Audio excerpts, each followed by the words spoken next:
shot out. Holberton for Rudolph. Swept away by Runso, but into the corner. Rudolph poked away from Runso.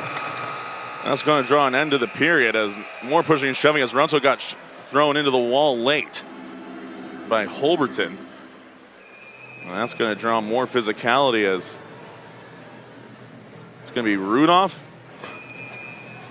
And Hartman's going to try to pin Runso. Stewart and Rudolph tied up in a 17 versus 17 battle. Both have each other in headlocks. Fryer falls off the linesman. McCamey half holding on to Mace, as I think we're going to tie up into the corner. Look at all the sticks on the ice. It's an absolute yard sale as Eli McCamey's picking up his side's worth. Williams and Macbeth content to just let the time expire here. The center to Molgachev, and there's just nothing left. And Molgachev shoved into the boards by McInnes, right into DeWitt, and then DeWitt turns around, wants a piece of Molgachev, and Molgachev's not doing anything. They got pushed in over here. And Red Deer's McInnes now trying to get it more. And we've got some unpleasantries between Yellowwaga and is that Macbeth of Calgary. They've got each other by the collar of their jersey.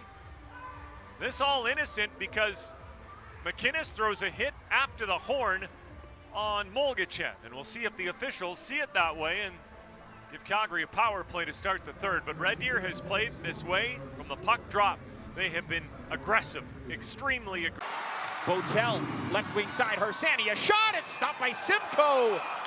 And it was Botel who gave a little pitchfork to Simcoe and poked it in the net.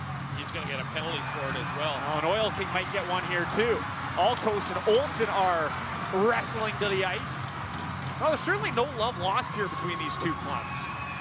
No, it's been a very competitive game for sure.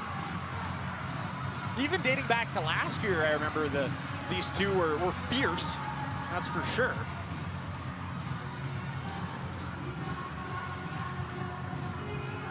Well, I would think Edmonton would still come out of this with the power play.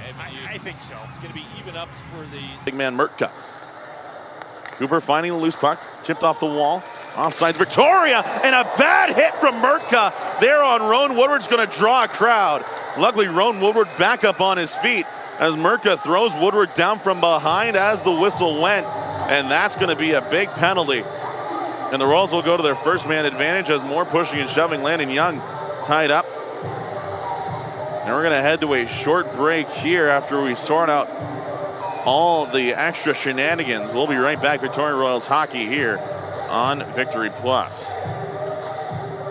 Actually going to see this first as it's up the wall and right from behind. Injured Hitman on the ice is Hunter Ora. Gonna go into a scrap here with Mazura. Mazura trying to get loose. Ora trying to do the same. They're in close quarters.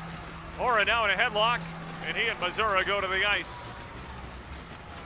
Very big body check by Mazura on Doc, who was in a vulnerable spot waiting for the puck.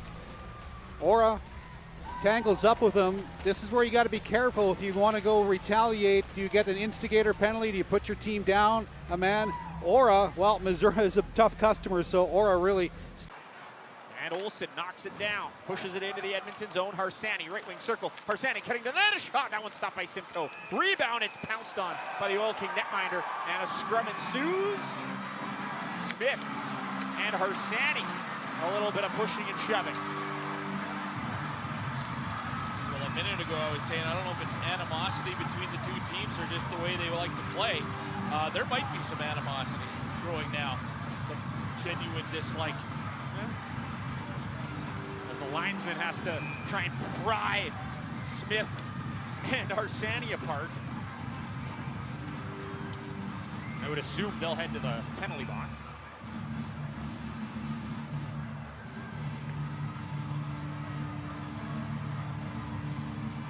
The referees are still talking about it, but it looks